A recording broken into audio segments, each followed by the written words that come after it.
Hey Midnights. Thank you for listening to Midnight Overdose. Where are you listening from? Our next story, Earth's Final Judgment, How Humanity's Greed Triggered a Cataclysmic Reversal. The first tremor wasn't a whisper, it was the death rattle of a world. It began beneath the gleaming, arrogant towers of the Global Sustainability Council headquarters, a subtle, insidious vibration that R.S. Thorne, his calm facade cracking, felt deep in his bones. His eyes, usually cool and analytical, were wide with a growing dread as they devoured the holographic projections swirling above the conference table, projections that screamed of a planet in terminal decline, of polar ice vanishing like forgotten dreams, of cities choking on their own ambition. Beside him, Lena Petrova, the brilliant climatologist, clutched her spectacles with white knuckles, her breath catching in her throat, a silent scream of "I told you so" trapped behind her lips.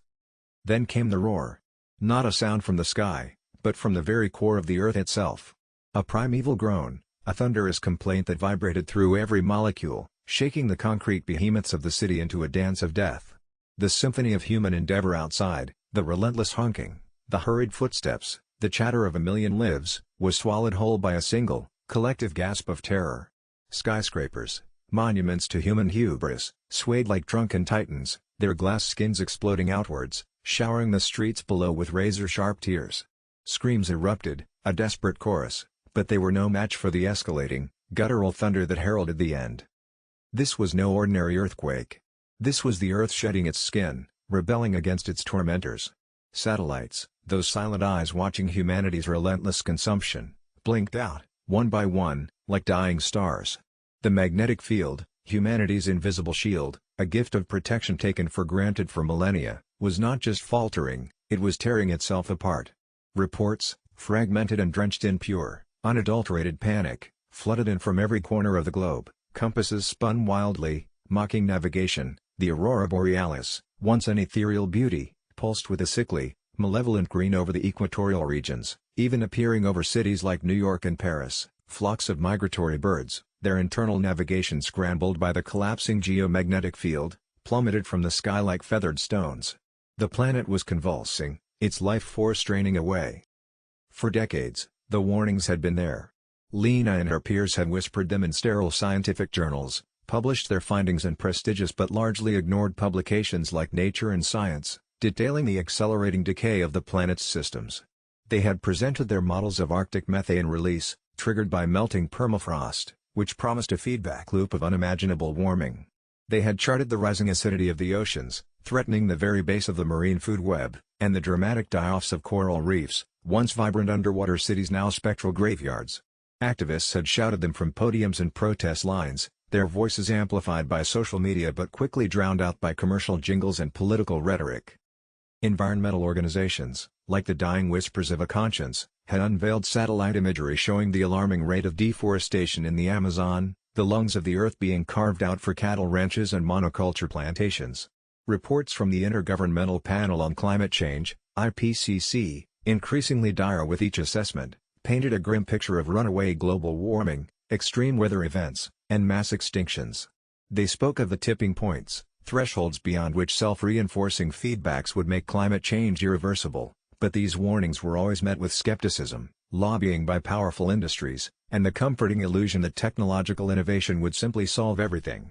Energy corporations funded counter-narratives, politicians dismissed scientific consensus as alarmism, and the public, mesmerized by consumerism, largely remained indifferent. The sheer, overwhelming scale of the problem seemed too vast for individual action, leading to a collective paralysis. We had consumed, plundered, and poisoned. We had fractured the delicate balance of the Earth for fleeting comforts, for shiny trinkets, for the illusion of endless prosperity. We had choked the air with our carbon, filled the oceans with our plastic, carved up ancient lands for our fleeting needs. We believed our ingenuity, our technological prowess, would always find a way to patch over the damage, to invent a solution. We had forgotten the fundamental truth: the Earth was not a resource to be exploited, but a living, breathing entity with limits. And we had not merely pushed them, we had obliterated them. It's a complete geomagnetic reversal. RS's voice was a roar rasp, barely cutting through the building's death throes. But accelerated. Catastrophically so. His gaze swept over the council members, their faces twisted with a horror that finally, terrifyingly, matched his own. These were the leaders who had bickered over oil rights, argued over trade tariffs, and protected corporate profits while the true enemy festered beneath their feet. Lena, her face bone white, simply nodded, a silent testament to the horrific accuracy of her unheeded theories. Jen Lee, the ambassador who had always quantified life in dollars and cents, was utterly, chillingly silent, his mind reeling from a cost he could never calculate. Suddenly, a voice, raspy and resonant, cut through the din of breaking glass and groaning metal. From the back of the collapsing chamber, emerging from the swirling dust, stepped Elias Vance. He was a figure of dismissed prophecy, a man once branded a fringe eco-terrorist, whose dire warnings had been mocked on every global news network for years. His tattered coat hung on his gaunt frame, and his eyes, though bloodshot and weary, held a chilling clarity. "You all have been warned," he stated, his voice carrying an unnerving calm amidst the chaos, a calm that was far more terrifying than any scream. "For decades, you built your empires on the bones of this planet. You silenced the cries of the earth and the prophets who spoke for her. You called us madmen and extremists when we showed you the melting glaciers, the poisoned rivers, the dead zones in the oceans. You dismissed our science as fake news and our protests as anarchy. Now, the earth speaks for herself. And her words are fire and thunder." Aris, Lena, and Jen Lee turned, their faces a mixture of shock and dawning, horrified recognition. The truth of his words, delivered with such quiet, terrible conviction, struck them harder than any physical blow. The poles were flipping, but not over millennia, as geological history suggested. This was happening in days, in hours. The Earth's core, a churning maelstrom of molten iron, was violently, spasmodically reorienting itself. Scientists knew that magnetic reversals occur, typically taking hundreds to thousands of years, but the speed of this one was unprecedented. As the magnetic field shrieked and tore itself apart, its strength plummeting to near zero, the planet became a raw, exposed nerve, vulnerable to the full, unbridled fury of the sun. Solar flares, once distant curiosities, now unleashed torrents of charged particles, primarily protons and electrons traveling at relativistic speeds, that didn't just disrupt, they incinerated. Electronic grids burst into blinding arcs of fire, communication networks melted into useless slag, and the very atmosphere began to cook, releasing the acrid stench of ozone and the terrifying glow of ionized air. Panic wasn't just a state of mind, it was a physical force, a suffocating blanket descending upon humanity. Cities plunged into immediate, absolute darkness, their digital arteries severed. Without GPS, without communication, without power, the world fractured into millions of isolated, terrified communities. The sky, once a comforting blue, began to shimmer with an ominous, sickly green, then a bruised purple, a celestial bruise spreading across the firmament. Ultraviolet radiation, unchecked and relentless due to the compromised ozone layer, began to scorch everything it touched. In the chaotic pandemonium below, a young mother named Sarah clawed her way through the stampeding crowds, desperately trying to shield her infant son, Leo, from the blinding, burning light. Her heart, a drum against her ribs, hammered with a primal fear she'd never known.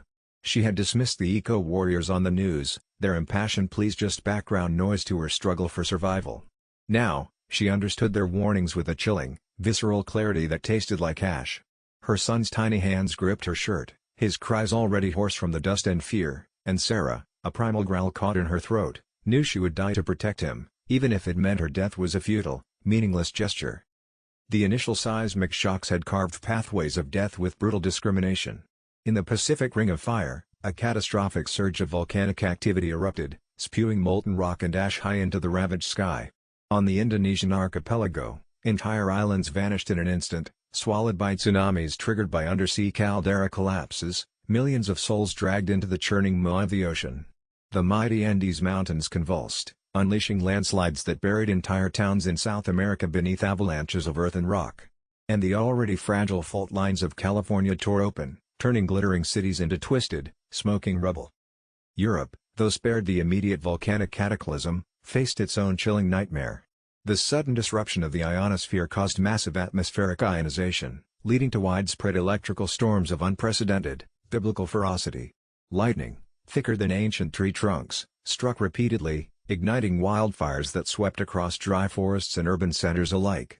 In Africa, the equatorial regions, utterly exposed to the now unshielded sun, were scorched almost immediately. Lakes boiled and evaporated, rivers became parched canyons, and desperate migrations for water turned into endless death marches. India and China, with their unimaginable populations, became sprawling graveyards of solar-induced heatstroke and radiation sickness, the sheer density of their cities amplifying the death toll into an unthinkable statistic. This wasn't a random act of nature, this was a reckoning. The Earth, long plundered and abused, was purging itself of the parasite that had festered upon its surface. The furious shudders of its core, the weakening of its protective shield, it felt less like a natural phenomenon and more like a furious, final expulsion. For centuries, humanity had treated the planet as an endless well of resources, a convenient dump for their waste, and a limitless canvas for their destructive ambition. The ice caps melted, the forests spurned, the oceans choked with plastic, all in the name of profit, convenience, and an insatiable, consuming greed. Now, the Earth was simply done. In Tokyo, the world's most populous city, the first waves of seismic activity ripped through its intricate subway system. Train cars derailed in dark tunnels, trapping millions, as the city celebrated high-rise buildings, designed to withstand earthquakes, swayed violently. The Tokyo Skytree, a symbol of modern engineering, buckled and then fractured, its upper sections collapsing in a slow-motion cascade of steel and glass onto the densely packed urban sprawl below, triggering secondary explosions from ruptured gas lines. The iconic Shibuya crossing, usually a vibrant human river, became a chasm as the ground tore open, swallowing hundreds whole, their frantic cries swallowed by the rending earth. Survivors, trapped beneath concrete slabs, screamed for help, their voices growing hoarse, then fading, as the dust settled and the air grew thin, their lives extinguished not by the initial shock, but by slow suffocation and despair. Delhi, already choking on its perpetual haze, was plunged into an inferno. The initial electromagnetic pulse from the sun's unshielded fury rendered all communication useless, leaving its 33 million inhabitants in a terrifying vacuum. The power grid, already fragile, evaporated in a blinding flash, plunging the vast urban area into darkness. Then came the heat. With the ozone layer rapidly depleting, temperatures soared past 60 degrees Celsius, 140 degrees Fahrenheit, within hours. The sheer density of human life, coupled with the urban heat island effect, turned the labyrinthine streets into ovens. Thousands collapsed from acute hyperthermia in the first day, their bodies shutting down, organs failing, their skin blistering and peeling as they died. Mothers cradled dead children, their faces already melting under the sun's savage glare, their own bodies soon to follow, their tears boiling on their cheeks. The Yamuna River, already polluted, began to steam, a grim preview of the water crisis to come, sending plumes of acrid vapor into the already unbreathable air, a vapor that burned the eyes and lungs of those still alive, promising a slow, torturous end. In New York City, the financial heart of the world, the collapse was a spectacle of terrifying beauty. The initial geomagnetic storm, the Carrington event on steroids, induced massive currents in the transatlantic fiber optic cables and power lines, causing them to overload and melt. The grid went down, not with a whimper, but with a series of concussive bangs as transformers exploded in a chain reaction, showering the city in sparks. The mighty bridges, the Brooklyn, the Manhattan, vibrated with an ominous hum before sections of their suspension cables snapped, sending asphalt and steel plummeting into the churning rivers below, crushing countless vessels and their desperate occupants. Flooding, already a threat, became a reality as coastal defenses failed, and the East River swelled, consuming lower Manhattan like a hungry beast, trapping those in the subway tunnels beneath its icy, debris-laden embrace, their screams echoing in the dark as the water rose, a chilling, gurgling finality.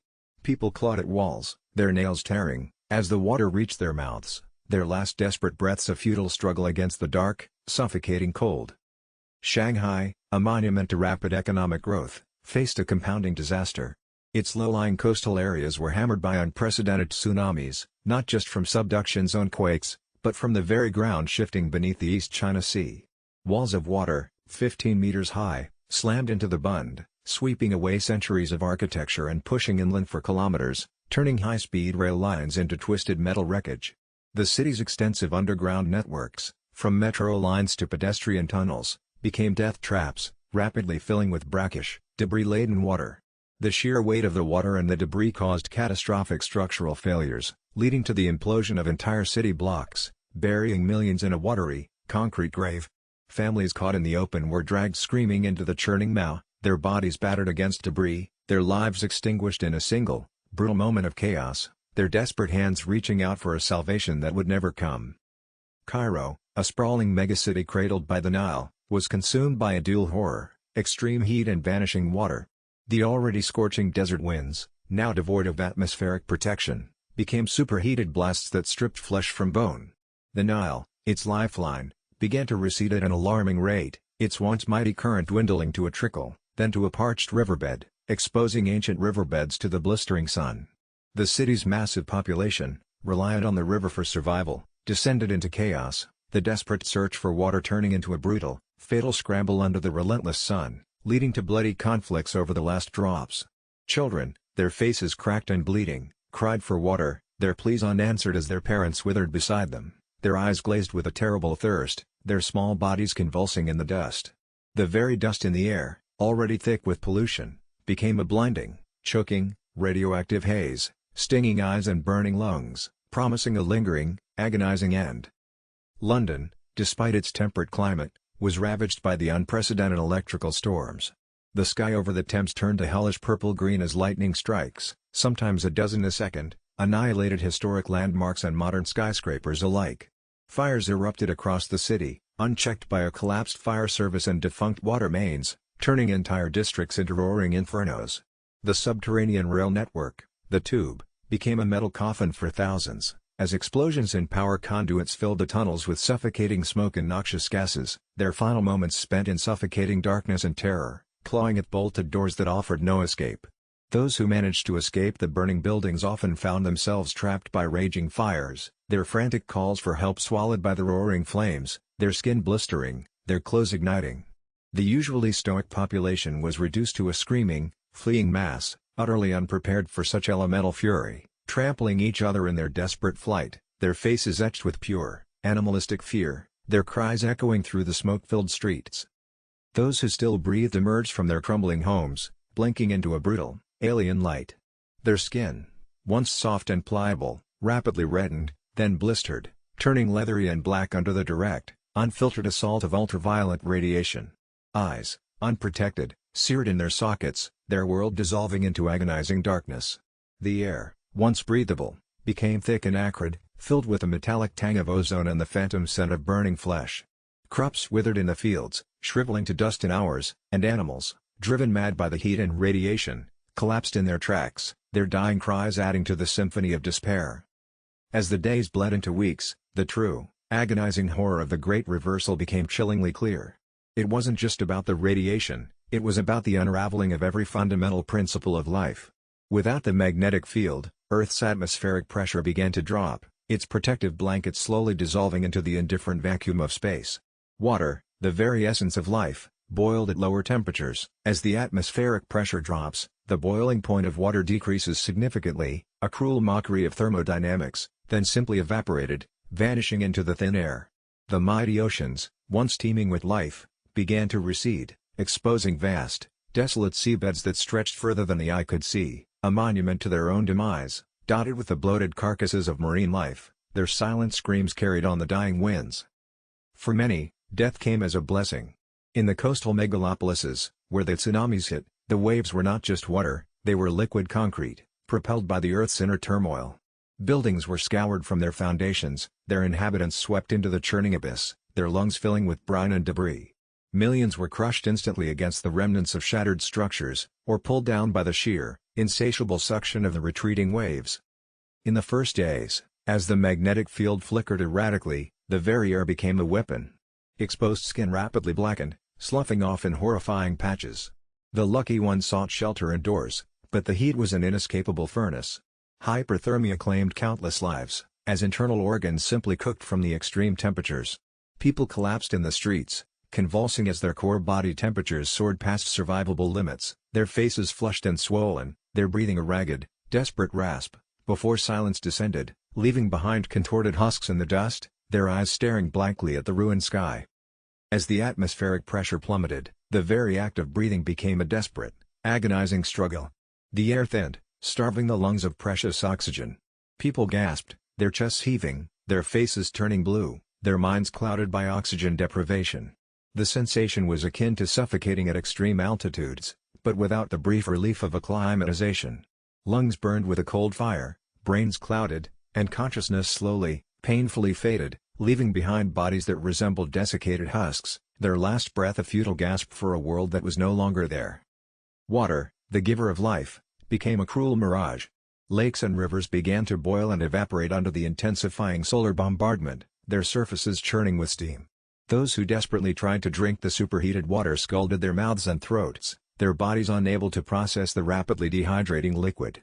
Thirst became an unbearable torment, driving people to madness before their kidneys failed and their blood thickened to sludge, their last thoughts consumed by the agony of dehydration, their tongues swollen and cracked, their final desperate gasps choked with dust. Radiation sickness, insidious and agonizing, stalked those who survived the initial onslaught. The cumulative exposure to charged particles caused cellular breakdown, a slow, internal dissolution. Hair fell out in sickening clumps, skin developed lesions that refused to heal, weeping constantly, festering with open sores that attracted swarms of flies. Internal organs began to liquefy, turning the body into a rotting shell. Vomiting and diarrhea became constant companions, leading to rapid, debilitating weight loss. The immune system, vital for survival, simply collapsed, leaving the body open to a myriad of opportunistic infections that devoured what little remained of life. Death, when it finally arrived, was often preceded by weeks of excruciating pain, relentless organ failure, and a terrifying cognitive decline that stole their minds before their bodies, leaving them to die as shells of their former selves, haunted by fading memories. In places like Africa, where resources were already scarce, starvation and disease compounded the immediate effects. Bodies, weakened by radiation and thirst, succumbed to dysentery, cholera, and respiratory infections that would have been treatable in healthier times. The land itself became a sprawling, silent tomb, littered with the countless dead, their flesh picked clean by vultures who themselves were dying from the poisoned air, a macabre cycle of death. Humanity, for all its technological prowess, was reduced to its most primal instincts, then to nothing. There was no escaping this. No ark, no underground bunker, no scientific marvel could withstand the relentless, multifaceted assault. We had built towering cities, engineered incredible machines, but we had forgotten the fundamental truth: we were guests on this planet, not its masters. The understanding of their punishment dawned not as a sudden, blinding revelation, but as a creeping, agonizing certainty that permeated every atom of their being. It was visible in the hollow, haunted eyes of the survivors, in the silent, shared despair that transcended language and culture. They saw the direct, undeniable correlation between their relentless consumption, their insatiable greed, and the agonizing unraveling of their world. The endless lights that had powered their cities, the factories that had churned out their goods, the planes that had crisscrossed their skies, each now seemed like a self-inflicted wound, a poison seeping into the planet. They understood, with a clarity that ripped their souls bare, that the very progress they had celebrated, the advancement they had so proudly proclaimed, was the engine of their destruction. The planet wasn't attacking them, it was reacting to them, purging them. But this understanding brought no solace, no flicker of hope for reversal. Instead, it fueled a desperate, primal suffering that peeled back every layer of civilization. People screamed at the unseeing sky until their throats were raw, pounded their fists against crumbling walls until their knuckles bled, their voices hoarse with grief and futile rage. They clutched loved ones, offering desperate comfort where none could be found, their embraces tinged with the knowledge that each touch might be the last. Mothers like Sarah, their own bodies failing, held their children tighter, murmuring broken lullabies, their eyes fixed on the inevitable horizon, filled with a sorrow that defied all words. The initial shock had given way to a terrifying, widespread madness. Some, driven by an unbearable agony, ran naked into the burning light, their bodies blistering, seeking a quick oblivion that was rarely granted. Others, their minds utterly fractured by the scale of the horror, huddled together in silent, shivering groups, whimpering like lost animals, whispering final goodbyes to shadows. The veneer of civilization peeled away, revealing the raw, bleeding core of human terror. There was no more law, no more order, no more society, only the shared agony of an inescapable doom, the sheer, crushing weight of utter powerlessness. The instinct to survive had been replaced by a desperate longing for the end, for the torment to cease. The momentum of their self-destruction was too great, too deeply ingrained. The Earth's retaliation was a force that dwarfed any human effort, any last-ditch plea. There was no scientific solution, no technological fix, no last-minute miracle that could rewrite the millennia of abuse. The trajectory was set, the sentence passed. They were merely witnesses to their own inevitable, agonizing erasure, chained to a fate forged by their own hands.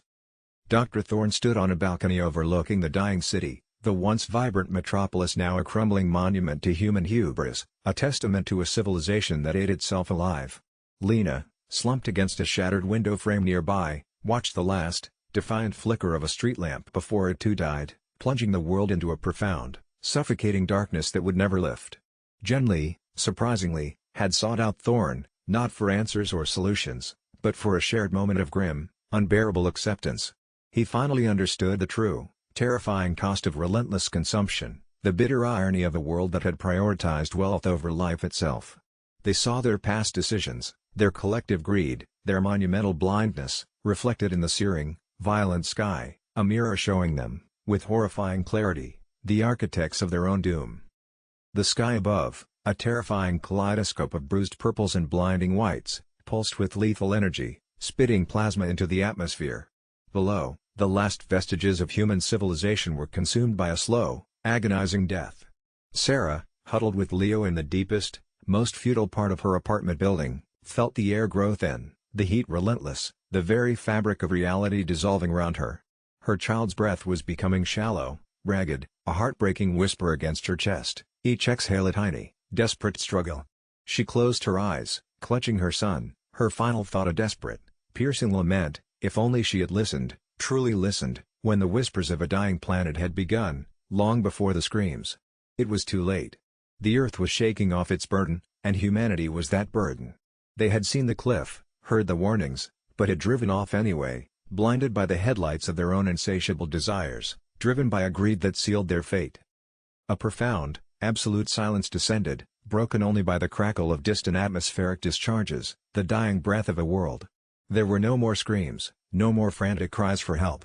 Just the relentless, indifferent hum of a planet reclaiming itself, washing away the stain of humanity. This was not a natural disaster, not in the innocent sense of the word. This was the Earth's final, crushing judgment. A punishment for our endless rapacity, our blindness to the delicate balance we had so carelessly shattered. As the final, searing wave of solar radiation washed over the land, incinerating the last whispers of life, a terrifying question hung in the dying air, echoing into the cosmic void. If humanity had been given a second chance, would we have learned? Or would we, in our insatiable quest for more, have simply destroyed ourselves all over again? The silence that followed was the Earth's definitive, chilling answer.